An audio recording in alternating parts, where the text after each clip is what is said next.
جو کام آج سے کئی سو سال پہلے عیسائی بادشاہ عوام کو کنٹرول کرنے کے لیے کرتے تھے، وہی کام آج ہمارا معاشرہ ہمارے نوجوانوں کو کنٹرول کرنے کے لیے کرتا ہے، اور اس طریقہ کار کو کہتے ہیں گیس لائٹنگ۔ سب سے پہلے تو آپ کو یہ بتائیں کہ عیسائی بادشاہ کیا کرتے تھے۔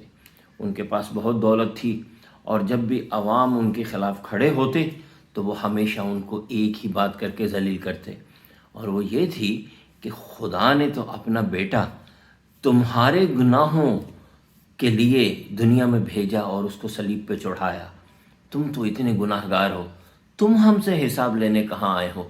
تو جا کے حضرت آدم کے وہ جو جنت میں گناہ کیا تھا اس کی معافی مانگو، ہمارے پاس مت آؤ۔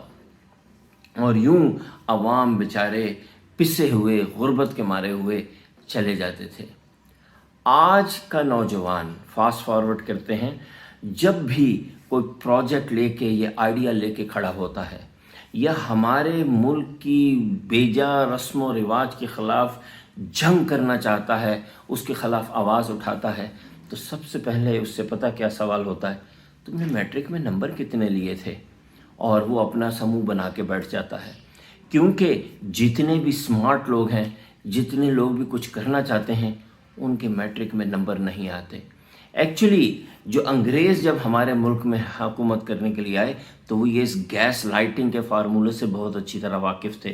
انہوں نے ایک ایسا نظام تعلیم ہمارے ہاں انٹروڈیوس کرایا جس میں صرف رٹے والا ہی آگے چل سکتا تھا، اور جو بھی سوچتا تھا اس نے ہمیشہ فیل ہو جانا تھا، اور پھر ان کو ہمیشہ دبایا جانا تھا یہ کہہ کے کہ تمہارے تو میٹرک میں نمبر ہی نہیں آئے۔ یہ نظام بدقسمتی سے انگریز کے جانے کے بعد بھی کامیابی کے ساتھ چل رہا ہے۔